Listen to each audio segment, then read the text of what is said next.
The 2025 running back class is shaping up to be potentially the best in NFL draft history.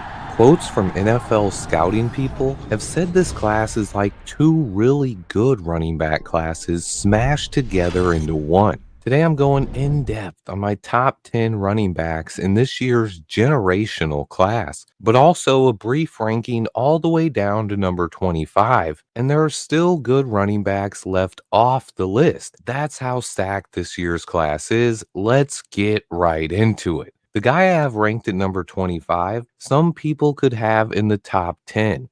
That's how much talent there is. You can see my ranks from 25 to 16 on the screen. Those are sure to change as we get closer to this year's draft. Starting at number 15, I have Kansas State's DJ Giddens, a guy who's such a tough player to rank. He's so explosive and forced 54 missed tackles while adding 862 yards after contact. He is a good player with some limitations to his game. Number 14 is LaQuint Allen out of Syracuse, a guy who profiles as a receiving back in the NFL. He looks like a top 10 player, but his lack of top end speed holds him back lightly.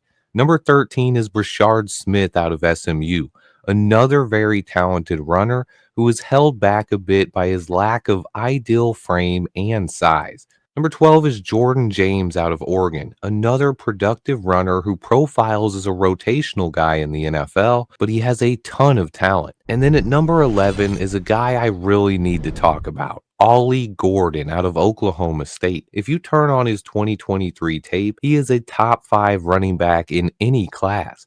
His 2024 tape was simply not the same. It's almost like he was saving himself a bit for the NFL or maybe playing through an injury, but he has definitely fallen from where he was a year ago. His 2023 film shows a player capable of carrying an offense. He had over 2,000 yards and 22 touchdowns, and he ran with violence and explosion.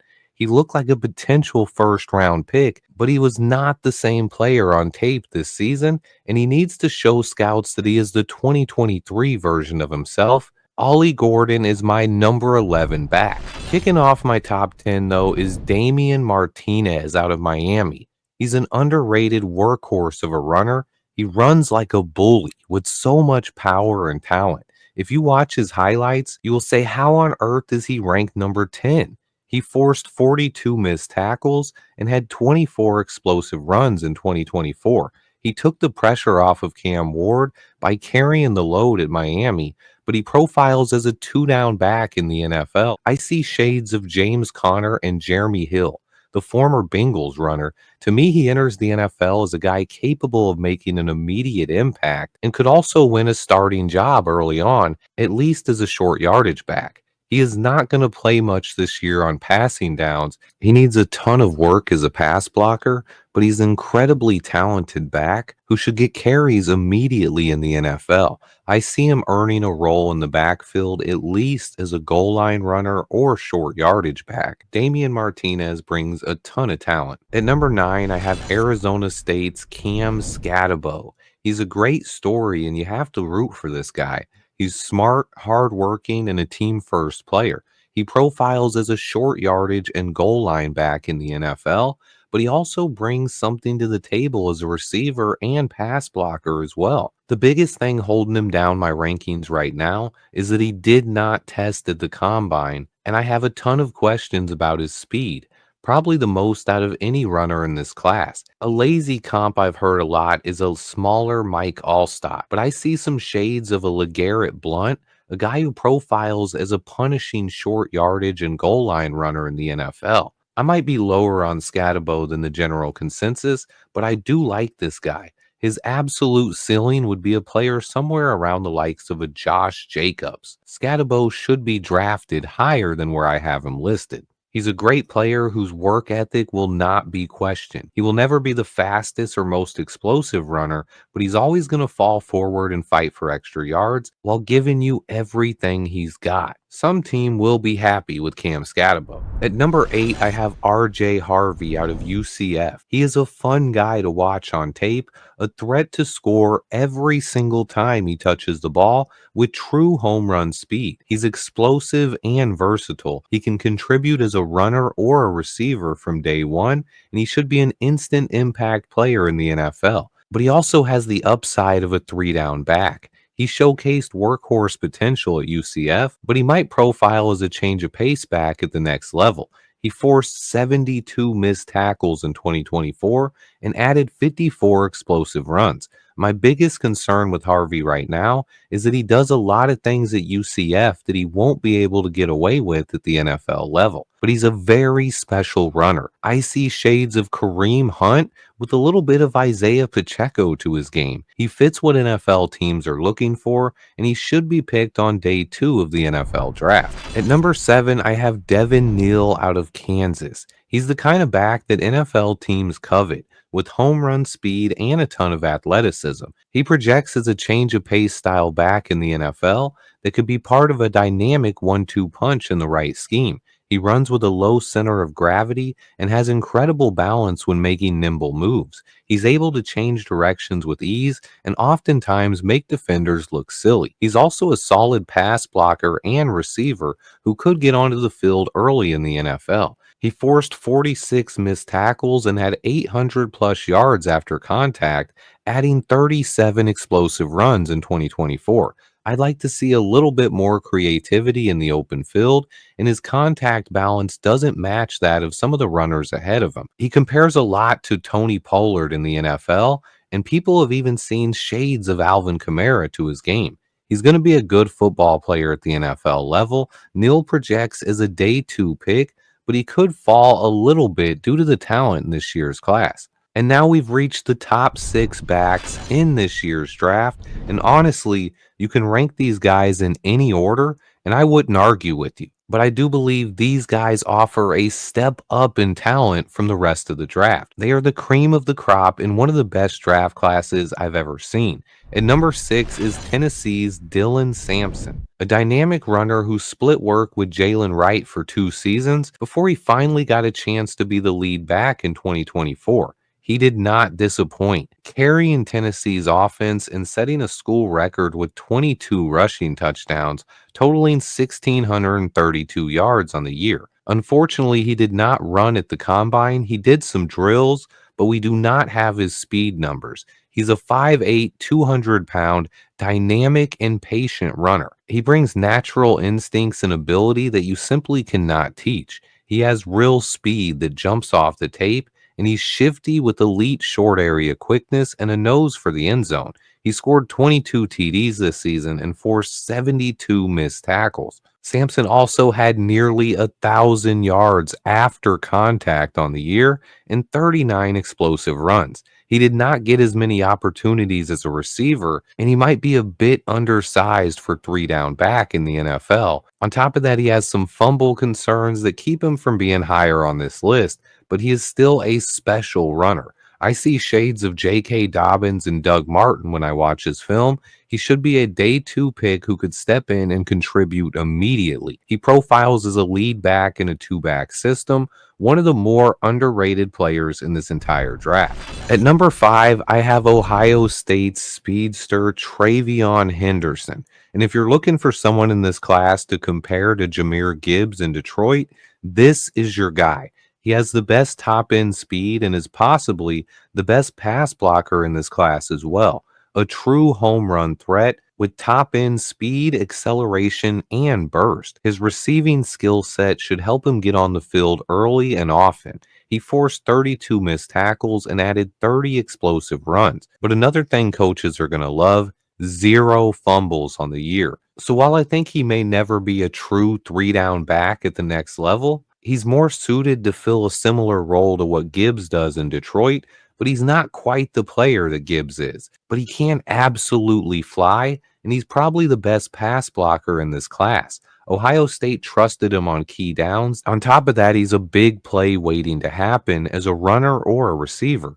He reached 23.38 miles per hour during his 40-yard dash, in which he ran a 4.43. A true home run threat with soft hands to catch the ball out of the backfield as well. Similar to Gibbs in Detroit, he's probably not going to start right away, but he brings big play potential and value as a third down back from day one. He should be an immediate impact player that fits the mold of the new age pass catching running backs. Henderson's top end speed and explosiveness will make him an NFL weapon right away. His jukes and moves are sure to make highlight reels, and he's going to be a popular player in the NFL, and there's a chance he's overdrafted due to his speed. At number 4, I have Iowa Hawkeye runner Caleb Johnson. He is a truly special talent and possibly the best runner in this year's class. He plays with an old school mentality and has absolutely special footwork and balance. He glides through arm tackles and has an uncanny ability to change directions. He has the patience of a Le'Veon Bell in the backfield, waiting for holes to develop before finding an open lane and bursting through. His vision is potentially the best in this class, and he hits the hole with more power and explosion than any other runner this year. He is so fun to watch, bringing natural talent and skills that simply cannot be taught. Caleb forced 66 missed tackles and scored 21 TDs this season. He also added 43 explosive runs, but even more impressive than that, he had 1,066 yards after contact. More than 1,000 yards after getting hit shows you how physical and hard to tackle he really is. Honestly, he might be the best pure runner in this entire class. A lot of fuss will be made from his 40 time, but he was timed at over 22 miles per hour during that 40 run. He might not have the burst or acceleration that some of the top guys do, but he can still reach a very respectable top end speed. And that's to pair with his physical, hard nosed running style. He is a load to bring down in the open field. He reminds me in a lot of ways of David Montgomery or former Cardinals running back David Johnson. Speed is not his top skill, but he has enough speed to get by in the NFL. And then he brings every other tool you would want in a three down running back. In the right scheme, Caleb Johnson can be an instant impact player. And then coming in at number 3 is another truly special runner, Omarion Hampton out of North Carolina. 6 foot, 220 pounder, brings three down upside and Pro Bowl potential to whatever team lands him.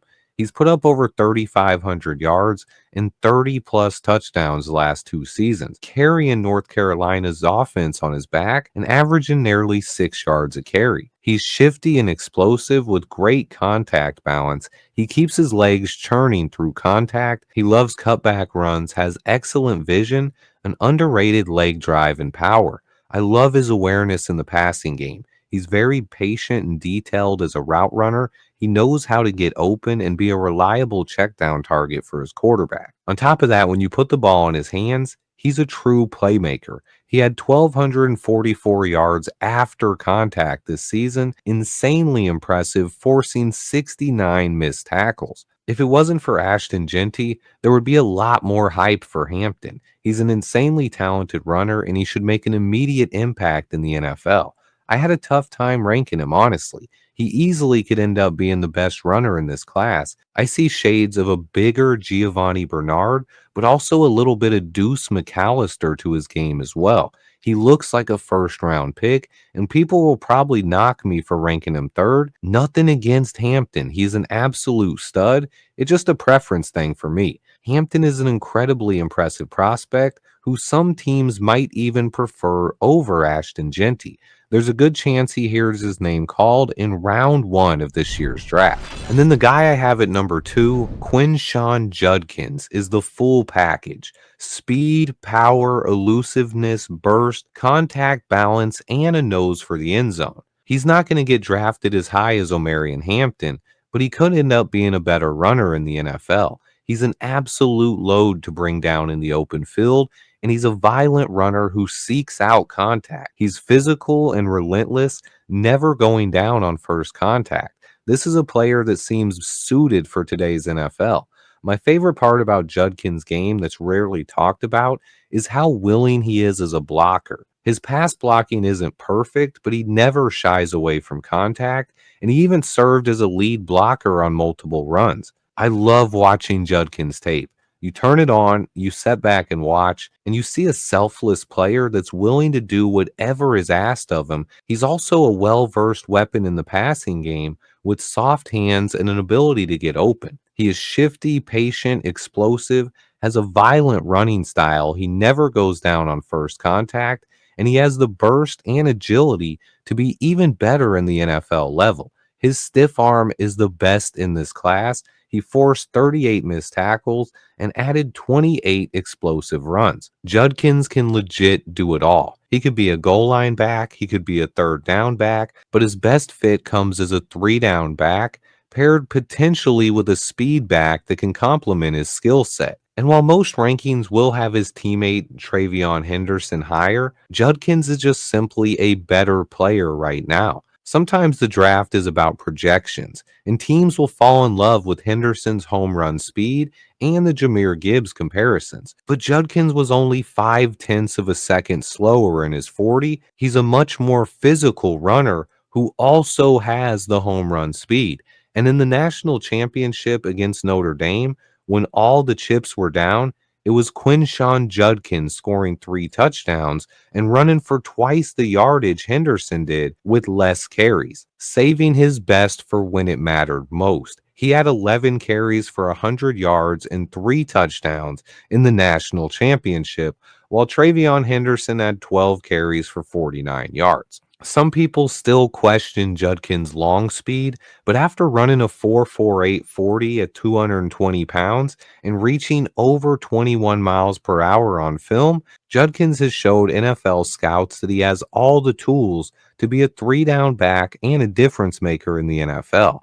I see shades of Sean Alexander and Joe Mixon when I watch Judkins on films, and he profiles as an immediate starter and impact player in the NFL. I think people are rating Judkins too low due to his 2024 role at Ohio State, and they might need to go back and watch his film at Ole Miss. He served as a violent kind of a hammer for this year's Ohio State offense. They used Henderson as the speed back and the receiver, and I think people forget how elusive Judkins was at Ole Miss, and he showcased that skill set in the college football playoffs. To me, Judkins is going to be better in the NFL than he was in college. He will not get drafted as high as Omarion Hampton, and he might not even be the third running back off the board either. But to me, I think Judkins just looks better suited to be a stud at the NFL level, but you can't go wrong with either guy. And then the guy who I have ranked is not only my number one running back in 2025, but my highest graded player at the position since Bijan Robinson is Boise State's Ashton Jeanty. He simply had one of the most productive seasons in college football history. Only Barry Sanders has ever rushed for more yards in a season to Ashton's 2,702 yards.